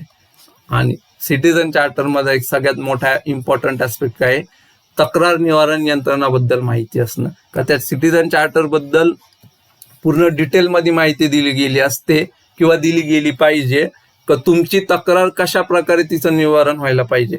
फॉर एक्झाम्पल, आपल्याला बऱ्याचशा ऑफिसेस बद्दल आपल्याला कंप्लेंट करायची असते, तक्रार करायची असते, पण ती तक्रार कुठं करावी एवढं फंडामेंटल देखील आपल्याला माहिती नसतं. तर त्या सिटीजन चार्टरमध्ये हे पण डिटेल मेन्शन असतं, काय का तक्रार कशा प्रकारे करावी, कुठे करावी, कोणत्या अधिकाऱ्याकडे करावी आणि त्याचं निवारण कशा प्रकारे केलं जाईल याच्याबद्दल माहिती दिलेली असते. बघा मित्रांनो, किती नागरिकांना सबल करण्यासाठी, मजबूत करण्यासाठी, एम्पॉवर करण्यासाठी सिटीजन चार्टर किती भयानक कामाचं ठरू शकतं. म्हणजे लिटरली माझ्यासाठी तर सिटीजन चार्टर हे सायलेंट रिव्हॉल्युशन आणण्याचं एक खूप मोठं हत्यार आहे मित्रांनो, खूप मोठं तंत्र यंत्र आहे ते, जे अधिकारी म्हणून तुम्हाला इम्प्लिमेंट करायचं आहे. माझ्या विद्यार्थ्यांद्वारे हे इम्प्लिमेंट व्हायला पाहिजे, ही माझी तळमळ आहे. एवढं डिटेलमध्ये पण का शिकवतोय, कारण ह्या टॉपिकने किंवा नागरी सनद ह्या घटकाने तुमच्या मनावर एक मोहर उमटून जायला पाहिजे, का रे ही एवढी छोटी गोष्ट एवढा मोठा काहीतरी बदल घडवून आणू शकते. त्याच्यामुळे एवढ्या तळमळीने शिकवतोय का माझे विद्यार्थी उद्या जाऊन अधिकारी बनणार आहेत, तर त्यांच्याद्वारे हे इम्प्लिमेंट केलं गेलं पाहिजे. त्याच्या पुढचं काय, का नागरिकांकडून सेवा पुरवठादारांच्या काय अपेक्षा आहेत तेही सांगितले जातं. हा एक सिटीजन चार्टरचा एक वेगळा पैलू आहे मित्रांनो. का मोस्टली 90% जर तुम्हाला हेच दिसल का सेवा देणारा जो आहे ना त्यांनी कशा प्रकारे वागावं, त्याच्या सेवांचा दर्जा कसा असावा, कशा प्रकारच्या सेवा द्याव्या. पण 10% एक महत्वाचा पॉईंट इथं अजून काय असतो, का नागरिकांकडून पण काही अपेक्षा आहेत का तुम्ही आमच्या ऑफिसमध्ये आलात तर तुमची वर्तवणूक अशा प्रकारे पाहिजे, किंवा ह्या सेवा उपभोगताना तुम्ही थोडासा पेशन्स दाखवला पाहिजे, नाही तर किती दिवस थांबलं पाहिजे. हे नागरिकांकडून ज्या अपेक्षा आहेत ना त्या पण सिटीजन चार्टरमध्ये मेन्शन केलेले आहेत. म्हणजे नागरिकांचं हित पण पाहिलंय आणि त्याचसोबत आपण जे सेवा देणारे आहेत ना त्यांची पण हित पाहण्याचं काम केलेलं आहे. आता तुम्ही म्हणता सर एवढं भारी आहे जर सिटीजन चार्टर नागरी सनद, तुम्ही एकदम त्याला सायलेंट रिव्हॉल्युशन म्हणताय, एवढी मोठी संकल्पना आहे, मग ती एवढी प्रभावीपणे आतापर्यंत आपल्या इथं इम्प्लिमेंट का नाही झालेली मित्रांनो. जर तुम्हाला ह्या प्रश्नाचं उत्तर जर पाहायचं असेल का आपल्या इथं आतापर्यंत प्रभावीपणे इम्प्लिमेंट का नाही झाली, तर आपल्याला नागरी सनद या घटकाच्या मर्यादा पण पाहाव्या लागतील. का काय अशा लिमिटेशन्स येऊ राहिल्यात का ज्याच्यामुळं नागरी सनद जी रिव्हॉल्युशनरी क्रांतिकारी घटना बनायला पाहिजे ती बनू शकत नाहीये. तर त्याच्या मर्यादा पुढील प्रमाणे पाहू शकतो आपण. तर सगळ्यात पहिली मर्यादा काय मित्रांनो, का नागरी सनदेला वैधानिक पाठबळ नाही. जे म्हणतात ना ती फक्त एक नैतिक मापदंड बनून गेलंय का, ही तुमची एक मॉरल रिस्पॉन्सिबिलिटी आहे, तुमची नैतिक जबाबदारी आहे का तुम्ही नागरी सनदेला फॉलो करावं किंवा ती पब्लिश करावं. पण ते असं कंपल्सरी नाही केलेलं, त्याला काही असं लिगल वैधानिक पाठबळ नाही लावण्यात आलेलं मित्रांनो. तर त्याच्यामुळे काय होऊन जातं, मग तिचं प्रभावीपणे इम्प्लिमेंटेशन करण्यात खूप जास्त प्रॉब्लेम येऊन जातात. मग एखाद्या अधिकाऱ्याला सस्पेंड करणं असू द्या, का तो जर नागरी सनदेला फॉलो करत नसेल तर ते अवघड होऊन जातं. कारण काय, त्याला वैधानिक पाठबळच नाहीये. आणि जेव्हा एखाद्या गोष्टीला वैधानिक पाठबळ नसतं ना मित्रांनो, तर ते काय होऊन जातं, मग त्याला एक मस्त शब्द इंग्लिशमध्ये टूथलेस टायगर, बिना दातांचा सिंह वाघ जे म्हणायचं तुम्हाला ते, का नावाला वाघ सिंह आहे पण काय दातच नाही तर कोण घाबरणार आहे त्याला. तर अशा प्रकारे नागरी सनदेचं झालेलं आहे. वैधानिक पाठबळ नसल्यामुळे ते काय झालंय, टूथलेस टायगर प्रमाणे त्याची अवस्था झालेली आहे. त्याच्या पुढं काय, नागरी सनद तयार करताना सर्व भागधारकांना विश्वासात घेतले जात नाही. खूप जास्त क्रुशियल पॉइंट आहे मित्रांनो, खूप जास्त. फॉर एक्झाम्पल, एखाद्या बँकेची नागरी सनद बनवायची तर तो काय होणार तिथं, जो तिथला हे मेन मॅनेजर आहे तो त्याच्यातला एक महत्वाचा भागधारक आहे, महत्वाचा कॅरेक्टर आहे, महत्वाचा भूमिका बजावणार आहे, बरोबर. त्याचबरोबर ऍक्च्युअल काम करणारा त्या कर्मचारी वर्ग आहे, बरोबर. आणि त्याच्यानंतर कोण आहे, आपण ग्राहक नाही तर आपण कस्टमर आहे, बरोबर. हे 3 भागधारक आहे. तर अपेक्षित काय मित्रांनो, का जेव्हा नागरी सनद बनवली जाईल ना तेव्हा ह्या तिन्हींना कन्सिडर करून ती बनवली गेली पाहिजे, तरच ती सगळ्यांच्या हिताची बनू शकते ना. पण होतं काय मित्रांनो, का नागरी सनद ही फक्त कोणता वरचा हा सिनियर मॅनेजर बनवून टाकतो, खालच्या 2 हे जे फॅक्टर आहेत तिथला कर्मचारी वर्ग आणि कस्टमर यांना कन्सिडरच केलं जात नाही किंवा त्यांच्यासोबत विचार विमर्शच केला जात नाही. मग ह्याने प्रॉब्लेम काय होऊन जातो, का याला जे वाटतं ना तो नागरी सनदेमध्ये लिहिणार का हा इथं असं भेटायला पाहिजे तसं भेटायला पाहिजे. पण पहिली गोष्ट कर्मचारीद्वारे का हे जे लिहिलं गेलंय नागरी सनदेमध्ये ते ऍक्च्युअली पॉसिबल आहे का तेवढ्या दिवसामध्ये सेवा द्यायला वगैरे. वरचा अधिकारी काही पण म्हणू शकतो, पण याला माहितीये ना ती सेवा देण्यास किती वेळ लागतो आणि किती दर्जाची आपण देऊ शकतो. तर हे कन्सिडर करणं, ह्याला कन्सिडर करणं, त्या कर्मचाऱ्याला कन्सिडर करणं खूप महत्वाचं आहे. त्याचबरोबर ग्राहकाला कशा प्रकारची सेवा अपेक्षित आहे हे ग्राहकाला माहिती आहे. तो मॅनेजर कशा प्रकारे ठरवणार का ग्राहकाला कशा प्रकारची सेवा अपेक्षित आहे? तर हे खूप मोठा लॅक्युना लूप होल तुम्ही म्हणू शकता किंवा मर्यादा म्हणू शकता का जे विविध भागधारक आहे ना त्यांना गृहीत धरलं जात नाही. मग याचा प्रॉब्लेम काय होतो का ती जी नागरी सनद जी लावली जाते ना ती सर्वसमावेशक नसते, ती इन्क्लुझिव्ह नसते, ती फक्त वरून थोपलेली असते का हा असं असं काहीतरी तुम्ही फॉलो करा. पण एक चांगली नागरी सनद कोणती असते का जी ह्या सगळ्या भागधारकांना लक्षात घेऊन त्यांच्याशी विचार विमर्श करून बनवलेली असते मित्रांनो. तर ही महत्वपूर्ण मर्यादा आहे मित्रांनो. त्याच्या पुढचं काय का गरजेनुसार व काळानुसार नागरी सनदेमध्ये बदल केले जात नाही. का एकदा एक नागरी सनद बनवून टाकली का 1980 ला एखाद्या ऑफिसमध्ये तुम्ही पहा अजून पण तुम्ही पोस्टाच्या वगैरे ऑफिसमध्ये जुन्या ऑफिसमध्ये जाताल ना जेवढं ऑफिस जुनं आहे ना तेवढीच नागरी सनद पण तेवढीच जुनी असती. ती ज्या फ्रेम मध्ये लावली ना ती पण तेवढीच जुनी झालेली असते, एकदम धूळ चढलेली. 1980 मध्ये बनवली नागरी सनद मित्रांनो ते अजून तशीच 2023 मध्ये, त्याच्यामध्ये काहीच अपडेट नाही करण्यात आलं. आता तुम्हीच म्हणा मित्रांनो 45-50 वर्षाच्या कालावधीमध्ये सर्व्हिस देण्याच्या पद्धती, सेवा देण्याच्या पद्धती तसेच लोकांच्या सेवांच्या अपेक्षा या बदललेल्या असतील का नाही? बरोबर आहे का नाही? मग अशा वेळेस काय इम्पॉर्टंट महत्वाचं होऊन जातं या नागरी सनद पिरियडिकली वेळेनुसार अपडेट होत राहणं, त्याच्यामध्ये बदल होत राहणं हे खूप जास्त महत्वाचं बनून जातं. पण या वेगवेगळ्या ज्या संघटना आहे जिथं काम चालू असतं त्यांना काय आपल्याला आपलं काम चालू द्या, आपल्याला ही एक्स्ट्राची रिस्पॉन्सिबिलिटी नाही घ्यायची. त्याच्यामुळे ते काय करतात बदलाला विरोध करतात, ते जास्त बदल करत नाही गरजेनुसार आणि वेळेनुसार नागरी सनदेमध्ये. मग आता 2023 मध्ये जर 1980च्या जर सेवांची जर आपण अपेक्षा ठेवली नागरी सनदेमध्ये तर त्याचा काही उपयोगच नाही ना मित्रांनो. तर ही एक खूप महत्वाची मर्यादा बनून जाते आपली. ह्याच्या पुढे काय नागरी सनद ऐच्छिक असल्यामुळं संघटनेकडून ती गांभीर्याने घेतली जात नाही. जे आपण पाहिले नागरी सनदला वैधानिक पाठबळ नाहीये, त्याच्यामुळे ती काय आहे ऐच्छिक स्वरूपाची. का तुम्हाला जर फॉलो करायचं असेल तर तुम्ही स्वखुशीने फॉलो करू शकता, त्याच्यावर असं कोणतं कंपल्सरी बंधन नाहीये का त्या संघटनेने ते फॉलोच करायला पाहिजे. तर याच्यामुळे काय होतं मग त्या वेगवेगळ्या संघटनेकडून त्याला जास्त सिरियसली गांभीर्याने घेतलं जात नाही, फॉर ग्रांटेड घेतलं जातं. आणि सगळ्यात शेवटचं आणि महत्वाचं लोकांमध्ये नागरी सनदेबद्दल अधिक जागरूकता नाही. आता मी अगेन तुम्हाला सांगतो मित्रांनो नागरी सनद ह्याच्याबद्दल मला कधी माहित झालं जेव्हा मी युपीएससीचा अभ्यास सुरू केला. तुम्हाला पण जेवढे माझे व्हिडिओज पाहत आहेत ना निम्म्यापेक्षा जास्त लोकांना नागरी सनद ह्याच्याबद्दल आज कळलं असेल मित्रांनो. आपण सगळ्यात जास्त जागरूक भागापैकी आपल्या देशामधला युपीएससीचा तयारी करणारा, अवेअरनेस असणारा, करंट अफेअर्स, न्यूजपेपर फॉलो करणारा, कायद्याची थोडीफार माहिती असणारा, नैतिकतेची माहिती असणारा आपण सगळ्यात अवेअर सिटीजन्स पैकी एक आहे. आणि आपल्या सगळ्यात अवेअर सिटीजन पैकी एक असून देखील आपल्यातल्या 70 ते 80% लोकांना नागरी सनदेबद्दल माहिती नाहीये. तर सर्वसामान्य लोकांकडून आपण कायच अपेक्षा ठेवू शकतो मित्रांनो का त्यांना त्याच्याबद्दल माहिती असेल. सगळ्यात अगोदर काय त्यांच्यामध्ये जागरूकता आणणे खूप गरजेचं आहे. म्हणजे मी तुम्हाला जे म्हणलो ना स्पीकर मध्ये लावून तुम्ही तुमच्या जिल्ह्यामध्ये फिरवायला पाहिजे, ह्याचं कारणच हे होतं का त्याच्याबद्दल लोकांमध्ये जागरूकता यावी म्हणून. लोकांना ऍटलिस्ट माहिती असं बघा असं काहीतरी संकल्पना आहे, असं काहीतरी एक इन्स्ट्रुमेंट यंत्र किंवा हत्यार आहे जे आपण आपलं काम करून घेण्यासाठी किंवा आपल्याला वेळेवर सेवा भेटावा याच्यासाठी उपयोगात आणू शकतो. याच्याबद्दल लोकांना माहिती व्हायला पाहिजे, त्याच्यासाठी जागरूकता निर्माण करण्यात आली पाहिजे.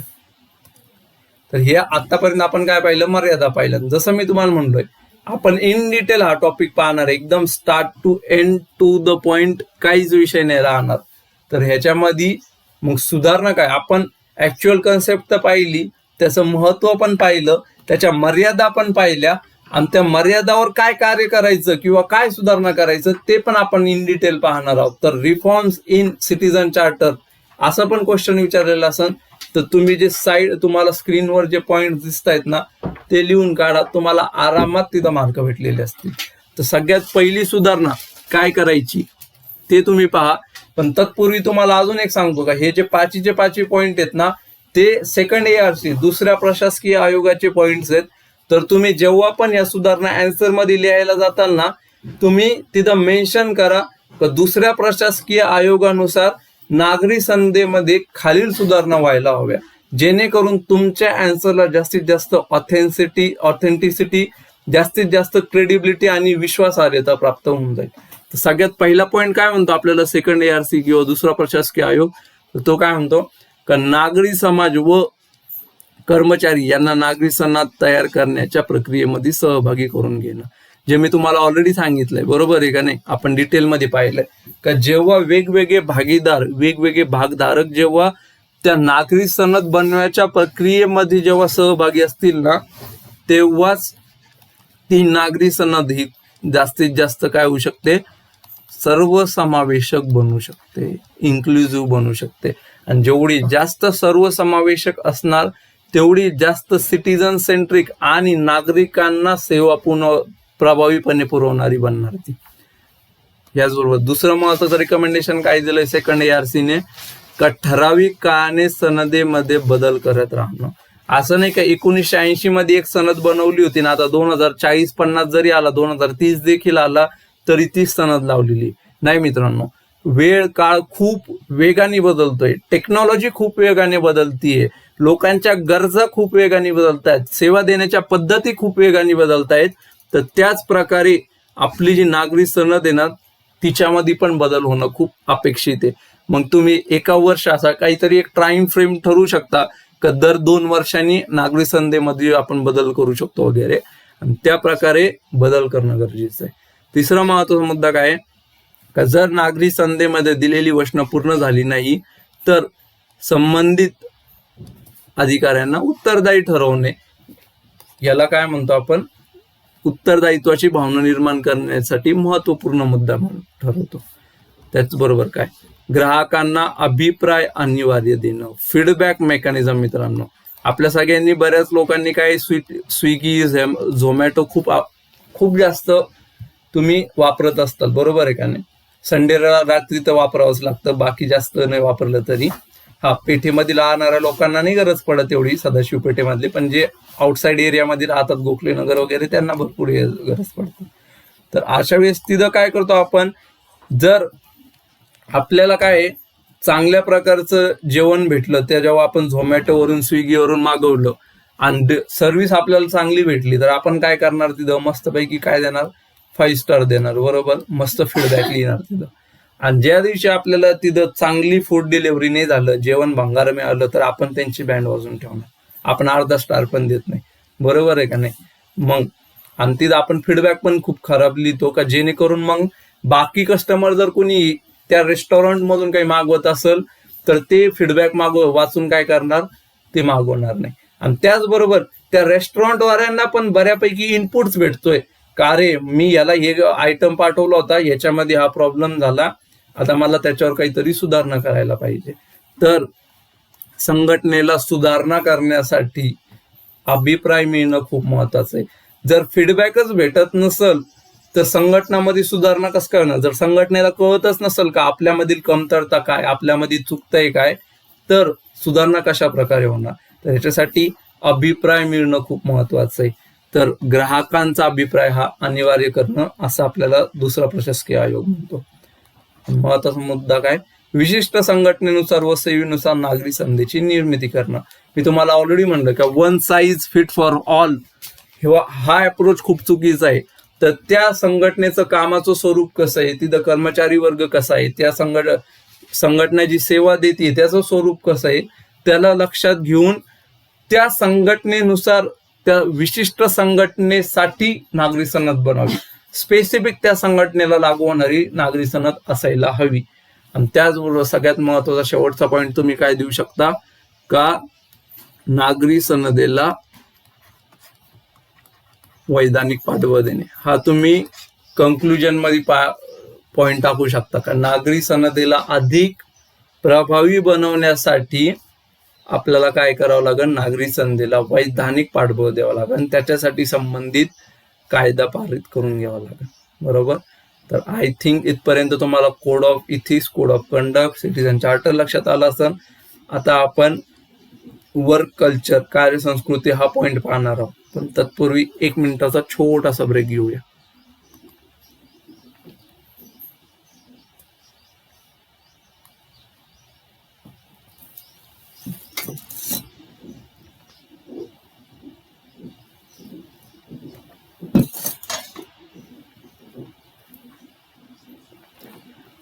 तर कार्यसंस्कृती मित्रांनो, मी म्हणलो ना, मी तुम्हाला बऱ्याच वेळा सांगितलेलं आहे मित्रांनो, आपल्याला जर संकल्पना समजायची असेल ना, तर तो शब्द समजून घेण्यावर अधिक भर द्यायचा. त्या शब्दाची फोड करून आपण संकल्पना कशा प्रकारे समजू शकतो ना, ते समजून घेण्याचा प्रयत्न करायचा. 50% तुम्हाला तिथंच कन्सेप्च्युअल क्लॅरिटी आलेली असेल. आता सिंपल काय आहे, इथं काय आहे, कार्य म्हणजे काम करणं असं काहीतरी आहे. आणि संस्कृती म्हणजे काय असतं, मूल्य असतात, श्रद्धा असतात, किंवा आपण कसं वागावं हे असतं. बरोबर आहे का नाही? संस्कृतीमध्ये याच्यापेक्षा वेगळं काही असतं का? नाही, बिलकुल नाही. बरोबर आहे का नाही? मग हेच आहे, सिंपल आहे. कार्यसंस्कृती म्हणजे काय, का आपण कार्यालयाच्या ठिकाणी काम करताना कोणती मूल्य फॉलो करावी, किंवा कसं वागावं, किंवा आपली विचारधारा, विचार कशा प्रकारे असावे, श्रद्धा कशा प्रकारे असावे, यांचा संच म्हणजे काय, कार्यसंस्कृती होय. दॅट्स इट, संपली हीच कॉन्सेप्ट आहे.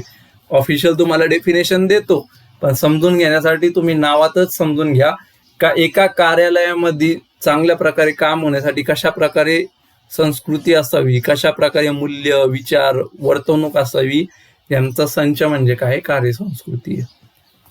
त्याची डेफिनेशन जर पाहिजे म्हणली तर तुम्ही काय घेऊ शकता,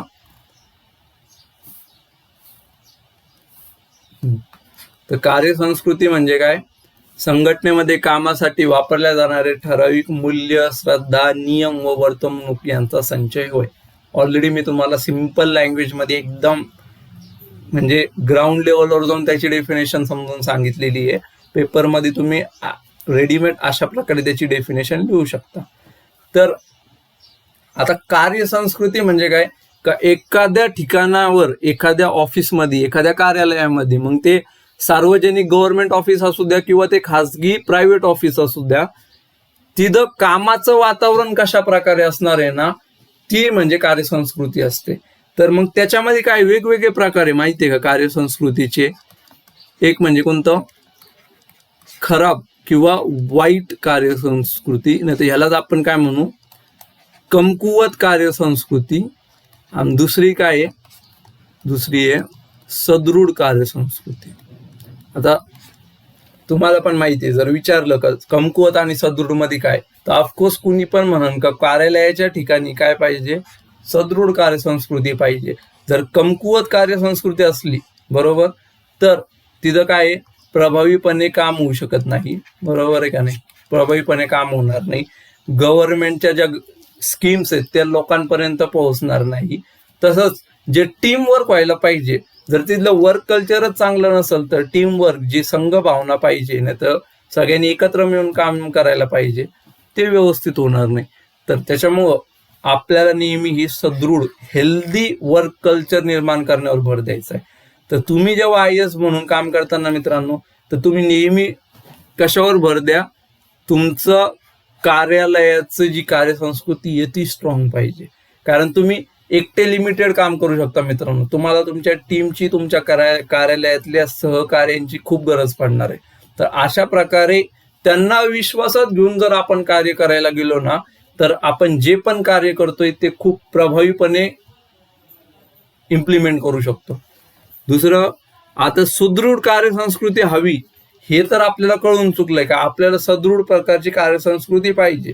पण नेमकं सदृढ कार्यसंस्कृती म्हणजे तरी काय, किंवा त्याची काय गुणधर्म काय असतात, ते तुम्ही म्हणता सर नेमकं काय, तर आपण ते पाहणार आहे. आणि UPSC मध्ये पण डायरेक्ट क्वेश्चन विचारला जाऊ शकतो का, what are the characteristics of healthy work culture, तर तुम्हाला ती माहिती हवं. सगळ्यात पहिली कॅरेक्टरिस्टिक काय हेल्दी वर्क कल्चरची, का विविध विचार व्यक्त करण्याचे स्वातंत्र्य असतात. आता इथं इमॅजिन करा का तुम्ही एखाद्या ऑफिसमध्ये कार्य करताय मित्रांनो, तुमची एक टीम आहे आणि तिथं तुम्हाला बोलण्याची मुभा नाहीये, तुम्हाला स्वतःचे विचार व्यक्त करण्याची मुभा नाहीये, तुम्हाला एखाद्या जर सहकार्याचा नाही तर तुमचा सिनियर्सचा जर आयडिया चांगला नसेल तर त्याच्यावर टीका किंवा त्याला कन्स्ट्रक्टिव्ह क्रिटिसिझम करण्याचं तुम्हाला अधिकार नाहीये, तर तिथं चांगल्या प्रकारे कार्य होऊ शकतं का मित्रांनो? तर नाही, अजिबात नाही. तर ह्याच्यासाठी मग आपल्याला चांगली सुदृढ कार्यसंस्कृती असण्यासाठी काय करावं लागणार आहे का, विचार व्यक्त करण्याची मुभा जिथं असते ना मित्रांनो, तिथं सुदृढ कार्यसंस्कृती निर्माण होऊ शकते.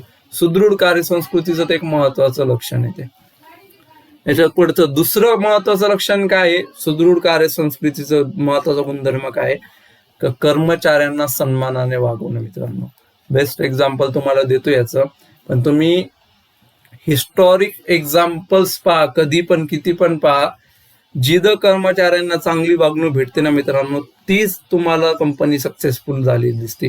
फाउंडर किती अफलातून असू द्या, किती हुशार असू द्या, काही पण असू द्या, पण त्याच्या कर्मचाऱ्याला चांगला वागवत नसतो ना, तर एक वेळ आल्यानंतर तो फेल होणार म्हणजे होणार.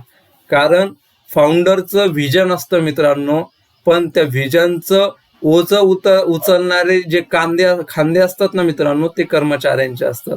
आणि अशा वेळेस त्यांना रिस्पेक्टफुली वागवणं, त्यांच्या विचारांना सन्मान देणं हे खूप महत्वाचं. म्हणजे हिस्टॉरिक जर एक्झाम्पल द्यायचं म्हणलं तर एक सिंपल उदाहरण देतो.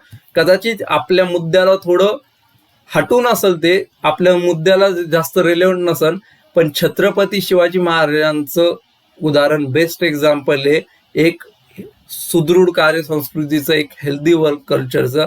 त्यांनी प्रत्येक मावळ्याला महाराजांनी काय केलं, सन्मानाने वागवलं. प्रत्येक मावळ्याला छत्रपती शिवाजी महाराजांनी सन्मानाने वागून, स्वराज्य हे फक्त माझं स्वप्न आहे, पण ते प्रत्येक मावळ्याचं स्वप्न देखील आहे, ही भावना कधी निर्माण झाली प्रत्येक मावळ्यामध्ये? कारण का, महाराजांनी त्यांना तेवढा सन्मान दिला, तेवढा रिस्पेक्ट दिला, त्यांची तेवढी काळजी घेतली का जेणेकरून मावळे महाराजांसाठी एका शब्दावर जीव द्यायला पण तयार होतं. अहो मित्रांनो, आपण एका शब्दावर कोणाचं काम करायला, सख्या भावाचं काम करायला तयार होत नाही. तिथं छत्रपती शिवाजी महाराजांसाठी मावळे जीव द्यायला तयार झाले. याचं कारण काय, महाराजांनी मावळ्यांना सन्मानाने वागवलं. ही होती आपली महाराजांची शिकवण. आपल्याला जर महाराज, मी कधीच फेवर करत नाही का तुम्ही इतिहास वाचताना मित्रांनो, त्याला कथांच्या स्वरूपात कधी नका वाचू मित्रांनो. त्याच्यातून आपण काय शिकू शकतो, आपल्या राजाकडून, आपल्या महाराजांकडून, आपल्या छत्रपती शिवाजी महाराजांकडून, संभाजी महाराजांकडून आपण काय शिकू शकतो ना, त्या स्वरूपात तुम्ही इतिहास वाचा. त्या गोष्टी त्या लहान मुलांसाठी आहे, त्या लहान बाळांसाठी आहे, पण त्याच्यातून कोणती नैतिक मूल्य शिकावी ना, हे आपल्या सगळ्यांसाठी आहे.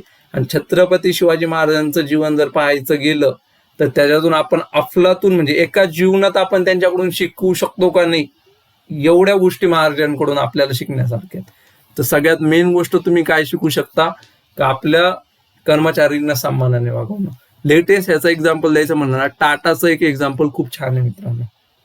का टाटामध्ये कर्मचाऱ्यांचा सन्मान केला जातो, त्यांना योग्य ती वागणूक दिली जाते. मग ह्याच्यामुळे काय होतं मित्रांनो, जेव्हा कर्मचारी खुश आहेत, कर्मचाऱ्यांना सन्मानाने वागवलं जातं ना, तर त्यांची जी प्रोडक्टिव्हिटी आहे मित्रांनो, ती खूप जास्त वाढून जाते. त्यांची जी उत्पादकता आहे ना, ती खूप जास्त वाढून जाते. आणि त्याच्यामुळे काय होतं, कलेक्टिव्हली, सामूहिकपणे ती संघटना खूप मोठ्या प्रमाणावर कार्य करू शकते. तिसरं महत्वाचं मूल्य काय, कर्मचारी व व्यवस्थापक यांमध्ये चांगला संवाद असतो. का सीईओ त्याच्या कर्मचाऱ्यांसोबत चांगलं बोलतोय, कर्मचारी त्यांना जर काही समस्या असतील तर त्या सीईओला जाऊन सांगतोय, सीईओ त्याच्या काय अपेक्षा आहेत कर्मचाऱ्यांना, तो व्यवस्थित त्यांच्या कर्मचाऱ्यांना सांगतोय. तर या सुदृढ संवादामुळे काय होतंय, सुदृढ कार्यसंस्कृतीची निर्मिती होते. आणि यालाच काय, पुढं एका चांगल्या हेल्दी कार्यसंस्कृती असणाऱ्या ठिकाणी आपल्याला काय, नवोन्मेषाला प्रोत्साहन दिले जाते. आता बरेच जण म्हणतात सर हे नवोन्मेष काय सांगा मला. तर एक सिंपल सोप्या मराठी भाषेत सांगतो तुम्हाला, क्रिएटिव्हिटीला मराठीमध्ये नवोन्मेष म्हणतात. का कार्यालयाच्या ठिकाणी एखाद्या व्यक्ती जर एखादा चांगला इनोव्हेटिव्ह आयडिया घेऊन आला ना, तर त्याला दाबलं जात नाही मित्रांनो, त्याला अजून जास्त प्रोत्साहन देऊन त्याच्या आयडियाला जास्तीत जास्त आधार दिला जातो. त्याचबरोबर काय, संघभावनेच्या निर्मितीवर भर दिला जातो. का तुम्ही एक इंडिव्हिज्युअल मेंबर म्हणून तर ठीक आहे, तुम्ही कार्य करताय, पण जेव्हा तुम्ही कलेक्टिव्ह टीम म्हणून कार्य करताना, तर तुमचं जी उत्पादकता आहे ती अजून जास्त वाढायला पाहिजे.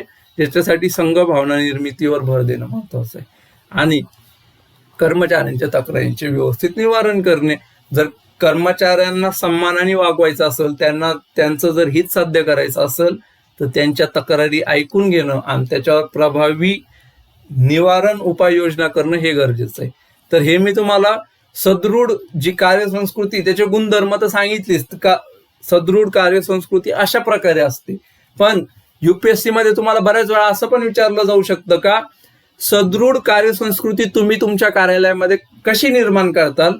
तर हेच पॉइंट लिहून टाकायचे का आम्ही काय करू, विविध कर्मचाऱ्यांना त्यांचे विचार व्यक्त करण्यासाठी स्वातंत्र्य देऊ, कर्मचाऱ्यांना सन्मानाने वागू, कर्मचारी व व्यवस्थापक यांमध्ये चांगला संवाद ठेवू, नवोन्मेषाला प्रोत्साहन देऊ, कर्मचाऱ्यांच्या तक्रारींचे चांगले व्यवस्थित निवारण करू.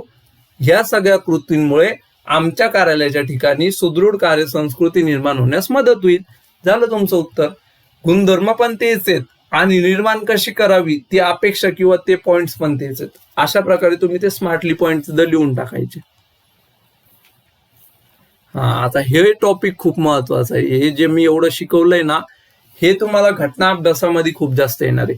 वर्क कल्चर हा पॉइंट आला ना मित्रांनो, कधी पण लक्षात ठेवा, घटना अभ्यासामध्ये तुम्हाला कुठं पण ऑफिस किंवा कार्यालय किंवा अधिकाऱ्याशी रिलेटेड काही विचारलेलं असेल ना, का अधिकारी करप्शन करतोय, अधिकारी महिलांवर लैंगिक शोषण करतोय, अधिकारी अधिकारी भेदभाव करतोय, अधिकारी निपक्षपातीपणे वागत नाहीये, हे सगळे पॉइंट असतील ना, त्याच्यात एक नैतिक समस्या रेडीमेड तुम्हाला आज देऊन टाकतो का तुम्ही क्लिअरली लिहून टाकायची तिथं का त्या कार्यालयामध्ये कार्यसंस्कृती ही कमकुवत आहे. बस एवढंच लिहून टाकायचं, झालं तुमचं काम. ती तुमची एक नैतिक समस्या झाली. कुठं पण तुम्ही लिहू शकता आणि सोल्युशन मध्ये देऊन टाका का मग आम्ही काय करू, आम्ही सदृढ कार्यसंस्कृती निर्मितीसाठी प्रयत्न करू. आणि कोणते प्रयत्न, ते 3-4 प्रयत्न लिहून टाका जे मी तुम्हाला मागं पॉइंट मेन्शन केले ते. तर अशा प्रकारे तुम्ही या घटकाचा केस स्टडी मध्ये पण खूप प्रभावीपणे यूज करू शकता. आता युपीएससी मध्ये एक वेगळ्या पद्धतीने तुम्हाला कसा प्रश्न विचारला जाऊ शकतो का हेल्दी वर्क कल्चरचं आपल्या प्रशासनामध्ये महत्व काय किंवा चांगली कार्यसंस्कृती असणं का गरजेचं आहे प्रशासनासाठी. तर त्याच्यात तुम्ही हे पॉइंट्स लिहा, तुम्हाला आरामात मार्क भेटून जाते. काय पहिला पॉइंट आहे सगळ्यात महत्वाचा का संधी सेवकांमध्ये जर चांगली कार्य संस्कृती असेल तर शासकीय कामाची काय होईल, गुणवत्ता वाढण्यास मदत होईल. ज्या सर्व्हिस प्रोव्हाइड होत आहेत त्या कार्यालयाच्या द्वारे, त्या अधिकाऱ्यांच्या द्वारे, त्या कर्मचाऱ्यांच्या द्वारे त्यांचा काय दर्जा सुधारेल. बरोबर आहे का नाही. तर त्याच्यासाठी कार्यसंस्कृती महत्वाची. दुसरा महत्वाचा मुद्दा काय, लोकांची प्रशासनावरील विश्वासार्हता वाढेल. का एक चांगली वर्क कल्चर आहे, सुदृढ कार्यसंस्कृती आहे, याच्यामुळे काय होतंय, सेवांची गुणवत्ता वाढतीये आणि सेवांचा दर्जा गुणवत्ता वाढल्यानंतर आपापच काय होतंय, लोकांची प्रशासनावरील विश्वासार्हता वाढतीये. का म्हणतात ना, शासकीय जरी ऑफिस असलं तरी इथं चांगल्या प्रकारची सेवा भेटते.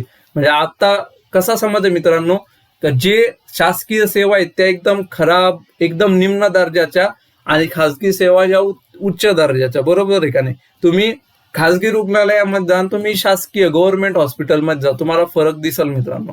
बरेचसे लोक गव्हर्नमेंट हॉस्पिटल फ्री देखील असून देखील तिथं जाण्याचं का टाळतात मित्रांनो, कारण काय, सेवा व्यवस्थित दिल्या जाता नाही, तिथं क्वालिटी चांगली नाही, दर्जा चांगला नाही, बेड फॅसिलिटीज नाही वगैरे नाही.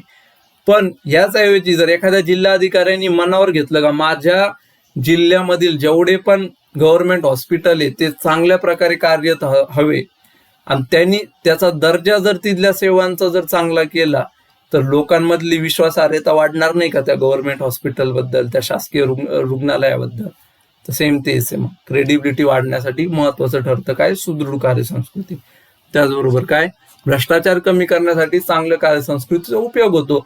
चांगल्या कार्यसंस्कृतीचं सगळ्यात फंडामेंटल हे काय, पारदर्शक व्यवहार, निपक्षपाती व्यवहार आणि भ्रष्टाचार मुक्त व्यवहार. हे जर होत असेल तरच आपण त्याला चांगली कार्यसंस्कृती म्हणू ना. नाही तर सगळीकडे पैसे दिल्याशिवाय काम होत नाहीये, मग त्याला कोणीच चांगली कार्यसंस्कृती म्हणू शकत नाही.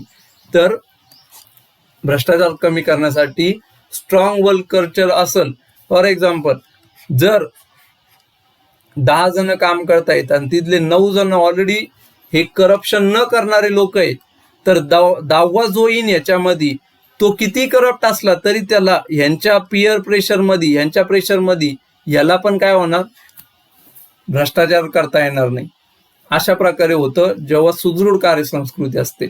पण सर्वसामान्य परिस्थिती ही वेगळी आहे मित्रांनो, जी म्हणतो ना कमकुवत कार्यसंस्कृती असल्यामुळे काय होतात, ऑलरेडी त्या शासकीय ह्याच्यामध्ये ह्याच्या ऑफिसमध्ये 9 जण करप्शन करणारे असतात आणि एक जण इमानदार जरी आला, एक जण जो म्हणतो ना भ्रष्टाचारापासून दूर राहणं जरी आला ना, तर त्याचं काय होतं का त्याला या 9 जणांच्या दबावाखाली, नाही तर 9 जणांमुळे ह्याला पण भ्रष्टाचार करायला सुरुवात करावी लागते.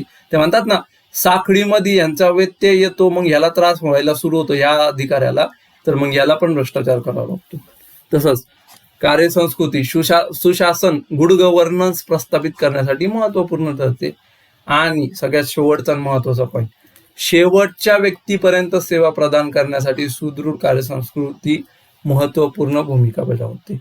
का जो शेवटचा व्यक्ती त्याच्यापर्यंत विशिष्ट गव्हर्नमेंट स्कीमचा लाभ पोहोचला पाहिजे किंवा विशिष्ट सर्व्हिस पोहोचली पाहिजे, सेवा पोहोचली पाहिजे, याच्यासाठी त्या कार्यालयामध्ये काम करणाऱ्या लोकांमध्ये अनुकंपा हवी, कंपॅशन हवं, त्यांच्यात तेवढं त्या व्यक्तीसाठी झटण्याची आणि तेवढं ते वर्कोहोलिक पाहिजे, कार्याप्रती त्यांच्या मनामध्ये तेवढं प्रेम पाहिजे. हे कधी होईल, जेव्हा सुदृढ कार्यसंस्कृती असेल तेव्हाच. तर अशा प्रकारे आपण सुदृढ कार्यसंस्कृतीचे महत्व देखील पाहिलं मित्रांनो. तर I think and I hope आजचं लेक्चर तुम्हाला आवडलं असेल, त्याच्याबद्दल क्लॅरिटी आली असेल. आजचं लेक्चर मित्रांनो परीक्षेच्या दृष्टीने खूप महत्वाचं आहे. 1-2 10 मार्कर आणि केस स्टडी मध्ये याचा खूप वापर होणार आहे. पण एक अधिकारी बनल्यानंतर तुम्हाला कसं वागायचंय किंवा काय करायचंय ना, हे क्लॅरिटी देण्यासाठी पण आजचं लेक्चर आय होप तुम्हाला खूप महत्वाचं ठरलं असेल. आणि तुम्हाला जर आपलं लेक्चर आवडलं असेल तर त्याला लाईक करा, शेअर करा, चॅनलला सबस्क्राईब करा, आपलं परिवर्तन मराठी हे टेलिग्राम चॅनल जॉईन करा. आणि जाता जाता आपलं नेहमीचा आपुलकीचा संवाद का अभ्यास करत राहा. त्याहीपेक्षा महत्वाचं कॉन्फिडंट राहा. आणि त्याहीपेक्षा सगळ्यात महत्वाचं का आपले दर्जेदार टॉप क्वालिटी लेक्चर पाहिल्यानंतर चेहऱ्यावर मस्त स्माइल आणून आनंदित राहा. धन्यवाद मित्रांनो. भेटूया पुढच्या दर्जेदार केस स्टडीच्या बुधवारच्या लेक्चरमध्ये. खूप अफलातून लेक्चर होणारे, भूतोना भविष्य तुम्ही अजून पाहिलं नसेल, कोणत्या क्लासमध्ये कुठं घेतलं गेलेलं वगैरे त्या लेवलचं ते लेक्चर होणार आहे. तर नक्की त्या लेक्चरला हजेरी लावा. भेटूया पुढच्या केस स्टडीच्या लेक्चरमध्ये. धन्यवाद मित्रांनो.